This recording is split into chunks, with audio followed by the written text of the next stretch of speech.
Good morning बच्चों। अभी तक हम लोगों ने पाठ में देखा कि किस प्रकार ठाकुरबाड़ी के महंत हरिहर काका को ठाकुरबाड़ी उठा कर ले जाते हैं और ज़बरदस्ती सादे कागज पर उनसे अंगूठे का निशान लगवाते हैं।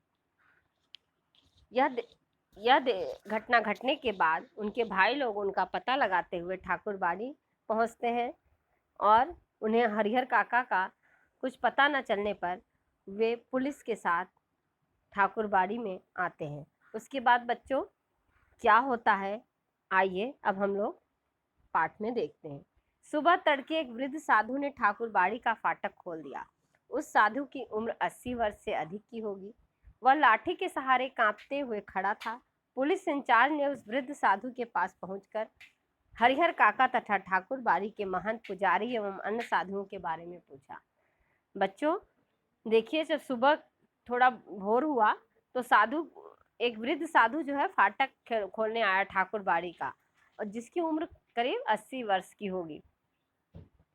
तो पुलिस इंचार्ज उस वृद्ध साधु को देखे तो वो सोचे कि जाकर उनसे हरिहर काका के बारे में और महंत जी के बारे में पूछे, लेकिन उसने कुछ भी बताने से इनकार कर दिया। उनसे पूछा लेकिन उसने क्या किया, बोला हमें नहीं पता, ये बताने से इनकार कर दिया। पुलिस इंचार्ज ने कई बार उससे पूछा, डांट लगाई, धमकियां दी, लेकिन हर बार एक ही वाक्य कहता, मुझे कुछ मालूम नहीं। ऐसे वक्त पुलिस के लोग मारपीट का सहारा लेकर भी बात उगलवाते हैं, लेकिन उस साधु की वह देखकर पुलिस इंचार्ज को महटिया जाना पड़ा। पुलिस इंचार्ज ने कई बार उससे पूछा, डांट लगाई, धमकियां दी, लेकिन एक ही बार बार वह कहता कि मुझे कुछ नहीं पता। उसकी ऐसी उम्र थी, 80 वर्ष, इतनी उम्र थी ऐसी, और असहाय एकदम, मतलब जर्जर था। उसकी उम्र को देख करके ऐसा नहीं लग रहा था पुलिस को कि उस पर कुछ मारपीट का सहारा लेकर के उससे उगलवाई जाए बात। तो इसलिए पुलिस इंचार्ज ने उसको छोड़ दिया। पुलिस इंचार्ज के नेतृत्व में पुलिस के जवान ठाकुरबाड़ी की तलाशी लेने लगे, लेकिन न तो ठाकुरबाड़ी के नीचे के कमरों में कोई पाया गया और न छत के कमरों में ही। पुलिस के जवानों ने खूब छानबीन की, उस वृद्ध साधु के अलावा कोई दूसरा ठाकुरबाड़ी में नहीं था। पुलिस इंचार्ज ने नीचे के मंजिल में पूरा सभी कमरों की तलाशी करवाई और छत के सभी कमरों में देखा गया, लेकिन कहीं पर भी पुलिस, न छत के कमरों में न नीचे, कहीं भी पुलिस के जवानों को कुछ भी वृद्ध साधु के अलावा कोई दूसरा आदमी ठाकुरबाड़ी में नहीं दिखाई दिया। हरिहर काका के भाई चिंता, परेशानी और दुखद आश्चर्य से घिर गए। जब ऐसा देखे कि कुछ नहीं दिखाई दिया, हरिहर काका भी नहीं दिख रहे हैं, तो वो लोग और भी चिंतित, उनके भाई लोग और भी चिंतित हो गए। ठाकुरबाड़ी के महंत और साधु संत हरिहर काका को लेकर कहाँ भाग गए, अब क्या होगा। काफी पैसे खर्च कर पुलिस को लाए थे। पुलिस के साथ आने के बाद वह अंदर ही अंदर गर्व महसूस कर रहे थे। उन्हें लग रहा था कि अब भाई को वे आसानी से घर ले जाएंगे तथा साधु संतों को जेल भिजवा देंगे, लेकिन दोनों में से एक भी नहीं हुआ। हरिहर काका के भाई लोग एकदम चिंतित होने लगे, और ना तो उनको ठाकुरबाड़ी के महंत और ना हरिहर काका का ही पता चल रहा था। वो सोच रहे थे कहाँ उनको लेकर भाग गए, और वो लोग बहुत पैसे खर्च कर कर पुलिस को लेके आए थे। वो सोचे थे कि हम लोग अपने भाई को यहाँ से छुड़वा कर ले जाएंगे और महंत लोगों को जेल भिजवा देंगे, और पुलिस के साथ जाकर वो गर्व महसूस कर रहे थे। परंतु जो है, दोनों में से एक भी नहीं हुआ। ना उन लोग अपने भाई को पा सके और ना महंत जी लोगों को जेल भिजवा सके। ठाकुरबाड़ी के जो कमरे खुले थे उनकी तलाशी पहले ली गई थी। बाद में जिन कमरों की चिटकिनी बंद थी उन्हें भी खोलकर देखा गया था। एक कमरे के बाहर बड़ा सा ताला लटक रहा था। पुलिस और हरिहर काका के भाई सब वहीं एकत्र हो गए। उस कमरे की कुंजी की मांग वृद्ध साधु से की गई तो उसने साफ कह दिया, मेरे पास नहीं है। ठाकुरबाड़ी के जो कमरे खुले थे उसमें तो सब में तलाशी ले गई थी, लेकिन एक कमरा ऐसा था जिसमें एक ताला लटक रहा था। तो वहीं पर उस कमरे के बाहर जाकर ठाकुरबाड़ी के भाई, हरिहर काका के भाई और पुलिस इंचार्ज, पुलिस के सभी जो हैं लोग जो साथ में गए थे, वो सिपाही लोग खड़े हो गए और उस वृद्ध से उस कमरे की चाबी की मांग की गई, लेकिन उसने मांगने पर यह जवाब दे दिया, उसने साफ कह दिया कि उसके पास नहीं है। जब उससे पूछा गया इस कमरे में क्या है, तब उसने जवाब दिया अनाज है। पुलिस इंचार्ज अभी ये सोच ही रहे थे कि इस कमरे का ताला तोड़कर देखा जाए या छोड़ दिया जाए कि अचानक उस कमरे के दरवाजे को भीतर से किसी ने धक्का देना शुरू किया। पुलिस के जवान सावधान हो गए। उससे पूछा गया वृद्ध से कि इसमें क्या है, वृद्ध साधु से, तो उसने कहा इसमें अनाज है। तो अभी यह बात उसकी सुनने के बाद पुलिस इंचार्ज और उनके भाई लोग वहां से जाने वाले थे, तभी अंदर से भीतर से कोई अंदर से आवाज आई और किसी ने अचानक उसको धक्का देना शुरू किया। पुलिस के जवान यह धक्का देख के दरवाजा देखकर सावधान हो गए। ताला तोड़कर कमरे का दरवाजा खोला गया। कमरे के भीतर हरिहर काका जिस स्थिति में मिले उसे देखकर उनके भाइयों का खून खौल उठा। उस वक्त अगर महंत, पुजारी या अन्य नौजवान साधु उन्हें नजर आ जाते तो वे जीते जी उन्हें नहीं छोड़ते।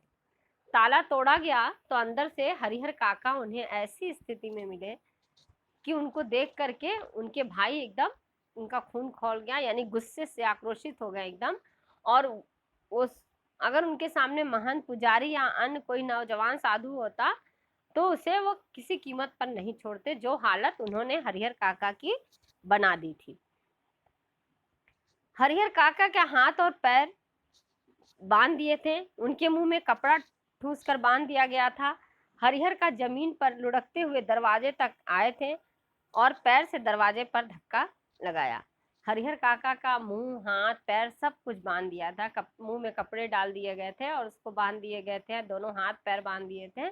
हरिहर काका जमीन में लुढ़कते हुए दरवाजे तक आए, जिससे उन्हें पैर से दरवाजे पर धक्का लगाया। उस धक्के को की आहट को सुनकर उन लोग ताला तोड़े। काका को बंधन मुक्त किया गया, मुंह के से कपड़े निकाले गए। हरिहर काका ने ठाकुर बाड़ी के महंत, पुजारी और साधुओं की काली करतूतों का पर्दाफाश करना शुरू किया।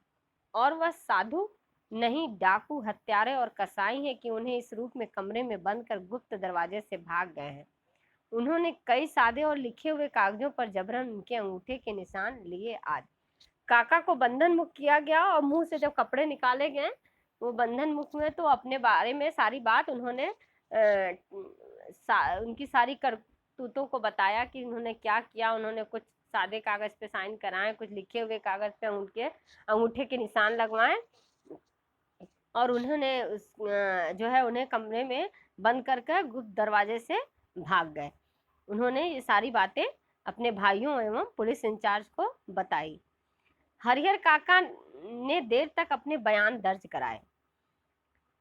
उनके शब्द से साधुओं के प्रति नफरत और घृणा व्यक्त हो रही थी। जीवन में कभी किसी के खिलाफ उन्होंने इतना नहीं कहा होगा जितना ठाकुर बाड़ी के महंत, पुजारी और साधुओं के बारे में कहा। हरिहर काका जो है अपने बयान दर्ज किए, उनके जो शब्द साधुओं के प्रति नफरत और घृणा भरे थे, और इतना उन्होंने कहा कि जितना ठाकुर बाड़ी के महंत, पुजारों के, साधुओं के बारे में कहा, जितना हो सका उनके खिलाफ बोला, उतना किसी के खिलाफ आज तक नहीं बोला होगा, इतनी उनको नफरत उनसे हो गई थी। अब हरिहर काका पुनः अपने भाइयों के परिवार के साथ रहने लगे। इस बार उन्हें दालान पर नहीं, घर के अंदर रखा गया था, किसी बहुमूल्य वस्तु की तरह संजोकर छिपाकर। उनकी सुरक्षा के लिए रिश्ते नाते में जितने सुरमा थे सबको बुला लिया गया था। हथियार जुटा लिए गए थे। 24 घंटे पहरे दिए जाने लगे थे।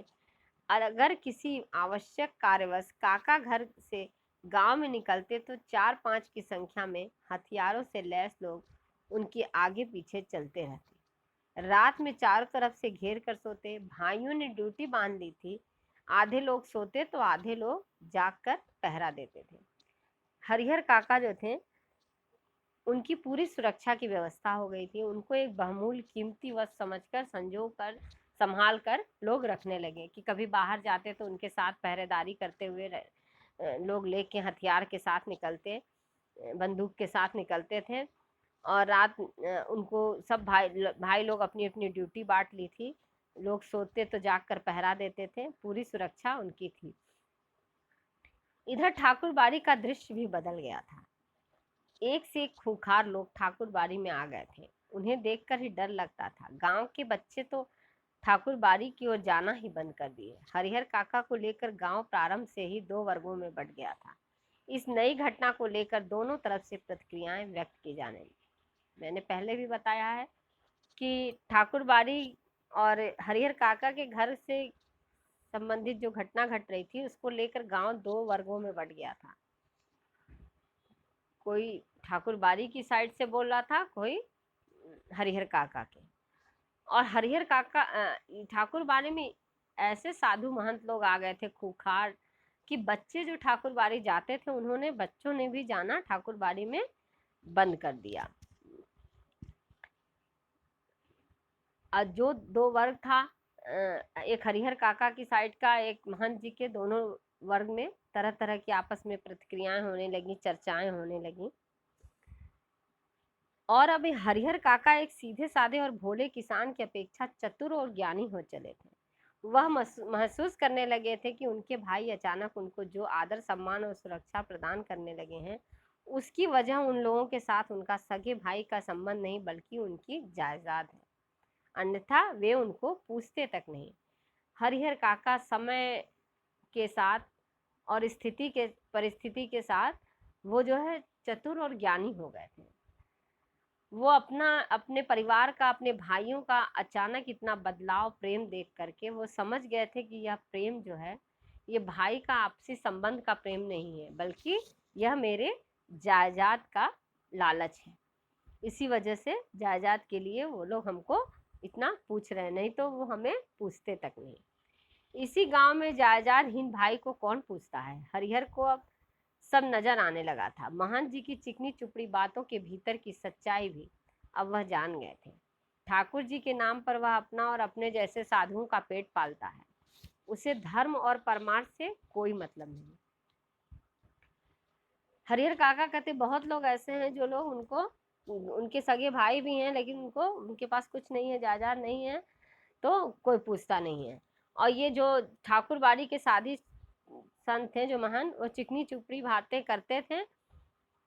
भीतर की सच्चाई अब वह जान गए कि वह कैसे इंसान थे। और ठाकुर बाड़ी के नाम पर लोगों को लूटना, पैसे लेना, और उनका परमार्थ से कोई मतलब नहीं था। ईश्वर में कोई आस्था श्रद्धा नहीं थी। वह अपने निजी स्वार्थ के लिए पूजा पाठ का ढोंग रचते थे और सबसे अनाज, पैसे, खेत, जमीन, जायदाद जो भी अपने ठाकुर बाड़ी में लेकर अपना जीवन उन लोग यापन करते थे। किसी भी तरह धन अर्जित कर बिना परिश्रम किए आराम से रहना चाहते थे। कौन? महंत लोग। अपने घृणित इरादों को छिपाने के लिए ठाकुर बाड़ी को उन्होंने माध्यम बनाया है, एक ऐसा माध्यम जिस पर अविश्वास न किया जा सके।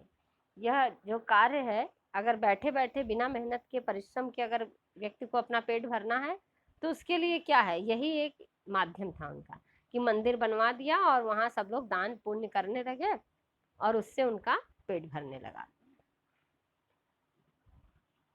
एक ऐसा माध्यम जिस पर अविश्वास न किया जा सके। इसलिए हरिहर काका के मन में तय कर लिया कि अब महंत को वे अपने पास फटकने तक नहीं देंगे। साथ ही अपनी जिंदगी में अपनी जायदाद भाइयों को भी नहीं लिखेंगे, अन्यथा फिर वह दूध की मक्खी हो जाएंगे। लोग निकाल कर फेंक देंगे, कोई उन्हें पूछेगा तक नहीं। बुढ़ापे का दुख बिताए नहीं बीतेगा। उन्होंने, हरिहर काका ने यह तय कर लिया था कि ना तो वो महंत के साधु को अपने आसपास फटकने देंगे और ना अपने भाइयों को अपनी जायदाद लिखेंगे जीते जी। उन्होंने यह निश्चित कर लिया था, क्योंकि अगर जायदाद वो दिख देंगे तो फिर वो दूध की मक्खी की तरह उनको निकाल कर फेंक देंगे, यानी किनारे कर देंगे। उनकी कोई आदर, रिस्पेक्ट, परिवार में आदर नहीं रहेगा, मान सम्मान नहीं रहेगा और उनको लोग पूछेंगे नहीं। उनका जीवन इसी तरह दुख में बीतेगा। लेकिन हरिहर काका सोच कुछ और रहे थे और वातावरण कुछ दूसरा ही तैयार हो रहा था। ठाकुर बाड़ी से जिस दिन उन्हें वापस लाया गया था उसी दिन से उनके भाई और रिश्ते नाते के लोग समझाने लगे कि विधिवत अपनी जायदाद वे अपने भतीजों के नाम लिख दें। वह जब तक ऐसा नहीं करेंगे तब तक महंत की गिद्ध दृष्टि उनके ऊपर लगी रहेगी। सिर पर मंडरा रहे तूफान से मुक्ति पाने के लिए उनके समक्ष अब यही एकमात्र रास्ता है। हरिहर काका ये सोच रहे थे कि मैं अपनी जमीन जायदाद न ठाकुर बाड़ी में न दूंगा, न महंत अपने भाइयों को दूंगा। लेकिन यहाँ भाई लोग कुछ और सोच रहे थे। वो कह रहे थे कि आप अपनी जायदाद अपने सब भाई भतीजों के नाम लिख दीजिए, क्योंकि उनकी निगाहें आपकी जमीन जायदाद पर और आप पर लगी हैं। किसकी? ठाकुर बाड़ी के महंत लोगों की। जब तक आप नहीं लिखेंगे तब तक उनकी दृष्टि जो है, बुरी दृष्टि आपके जमीन जायदाद पर, आपके ऊपर जो है लगी रहेगी। वह जब तक ऐसा नहीं करेंगे, वह महंत की गिद्ध दृष्टि उन पर लगी रहेगी, और यह जो सिर पे उनके तूफान मंडरा रहा है, उससे मुक्ति पाने के लिए, ये मुसीबत से मुक्ति पाने के लिए यही एकमात्र रास्ता है। ऐसा उनके भाइयों ने उनसे कहा। सुबह दोपहर शाम रात गए तक यही चर्चा, लेकिन हरिहर काका साफ नकार जाते। कहते, मेरे बाद तो मेरी जायदाद इस परिवार को स्वतः मिल जाएगी, इसलिए लिखने का कोई अर्थ नहीं। महंत ने अंगूठे के जो जबरन निशान लिए हैं, उसके खिलाफ मुकदमा हमने किया ही है। जब भाई लोग ऐसे बोलते हैं भतीजे को भाई के नाम कर दो, तो वो बोलते हैं कि जमीन क्या जायदाद किसी के नाम करना, अभी मैं हूँ तब तक मेरे नाम है, और मेरे न रहने पे तो वो स्वतः यानी अपने आप ही आप लोग के नाम हो जाएगी, उसमें लिखने की क्या बात है। और जो महंत जी लोगों ने जो नाखून अंगूठे का निशान लगवाया था, वो पेपर जो है मैं उसके खिलाफ मुकदमा कर दिया हूँ। उसके लिए कोई चिंता की बात नहीं, तो मुकदमा हो ही गया है। भाई जब समझाते हार गए, तब उन्होंने डांटना और दबाव देना शुरू। जब समझाते समझाते भाई लोग हार गए, उन्होंने नहीं सुना, तो वो लोग अब उनको डांटना शुरू किए। लेकिन काका इस रास्ते भी राजी नहीं हुए। स्पष्ट कह दिया कि अपनी जिंदगी में वह नहीं लिखेंगे। बस एक रात उनके भाइयों ने वही रूप धारण कर लिया जो रूप महंत और उनके सहयोगियों ने धारण किया। हरिहर काका को अपनी आंखों पर विश्वास नहीं हुआ। उनके वही अपने सगे भाई, जो उनकी सेवा और सुरक्षा में तैयार रहते थे, उन्हें अपना अभिन्न समझते थे, जो उनकी नींद सोते और जागते थे, हथियार लेकर उनके सामने खड़े थे। कह रहे थे, सीधे मन से कागज पर जहां जहां जरूरत है अंगूठे के निशान बनाते चलो, अन्यथा मार कर यहीं घर के अंदर गाड़ देंगे। गांव के लोगों को कोई सूचना तक नहीं मिलने पाएगी। अब क्या था कि वो लोग घर वापस लाते हैं और अपनी तरह से कोशिश करते हैं कि हरिहर काका जमीन जायदाद अपनी लिखने के लिए उन लोग को मान जाए। लेकिन जब नहीं हैं, तो भाई लोग दूसरा रास्ता अपनाते हैं। कौन सा रास्ता? जो ठाकुर बाड़ी के महंत लोगों ने अपनाया था।